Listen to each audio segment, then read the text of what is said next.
Our next story is about John Paul Bagirandavi. We met John Paul in Zaire when we were working with Rwandan refugees. One of the very first days there, I was out in a camp, and I had no translator with me, and I didn't speak the language, and I was trying to be of help, but I couldn't do much. All of a sudden, I heard a voice behind me, and it said, "Hi, I'm John Paul."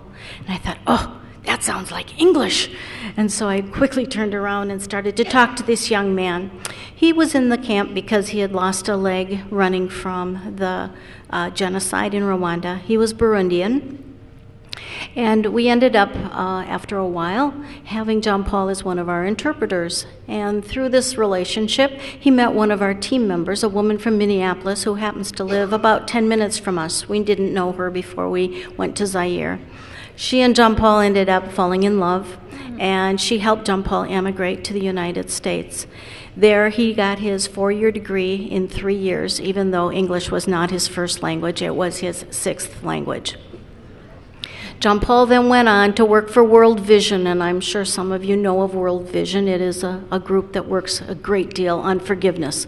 It brings in refugees from all over the world and puts them into societies where they have to learn to live, and we all have to learn to live together. He then applied to be a student at Notre Dame in a master's degree program in forgiveness. Now, is that wonderful or what? Peacemaking is what it's called. And he got his degree, his master's degree there. He's now working in Minneapolis with a group called the Minnesota Thunder, which is a professional soccer team. But they also have a humanitarian end to their program, and that is bringing Africans, young African boys who are on the streets in Minneapolis, into a soccer team, and that's the program John Paul heads up.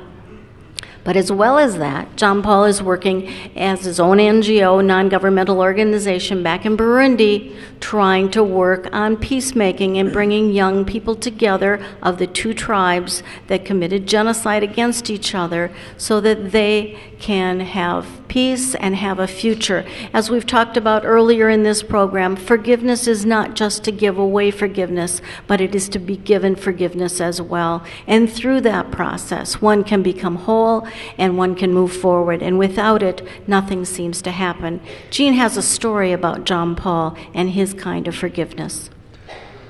Jean Paul is one tribe in Burundi, and Jerome, his very best friend, is on the opposite tribe. When the genocide broke out in Rwanda and Burundi, after the two presidents were shot down in the same plane and were killed, assassinated, there was a large split. And Jean Paul was in the predominant tribe at that time, so Jerome's family was forced to leave, or they would have killed him and her families. That's the genocide of the whole thing.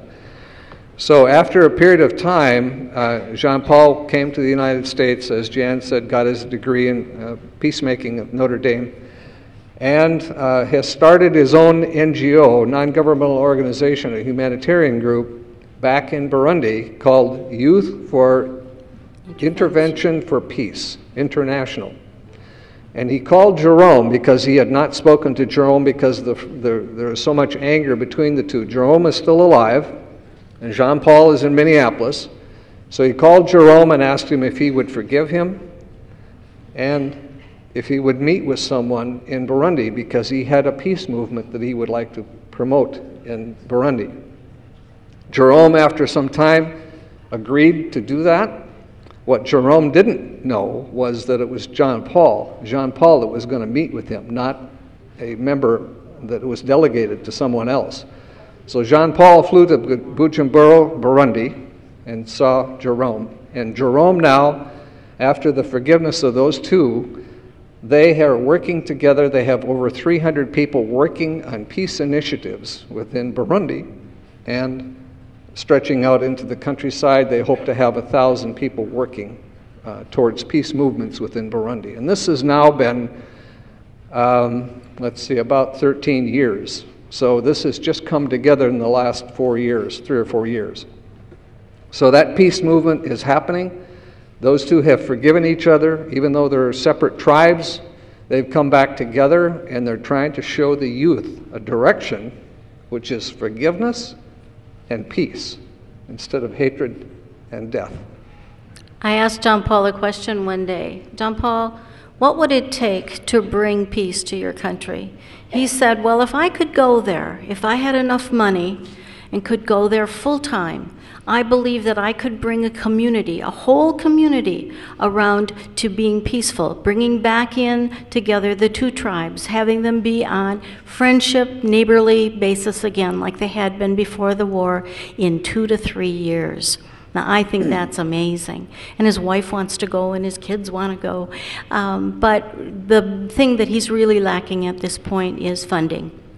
And so that's one of the things that we promote, even while we're in Afghanistan, is getting people to be involved in forgiveness and peacemaking in Africa, which there's no more torn apart part of the world than a lot of the countries within Africa. His website is www.yipinternational.org.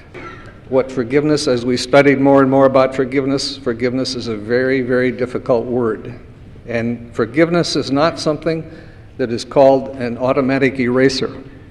There are many things that come with forgiveness that require people to give, to extend themselves out.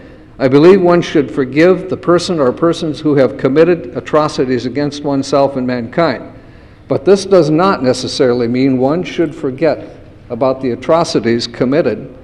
In fact, one should be aware and remember these experiences so that the efforts can be made to check the reoccurrences of such atrocities in the future. On that note, we say thank you again.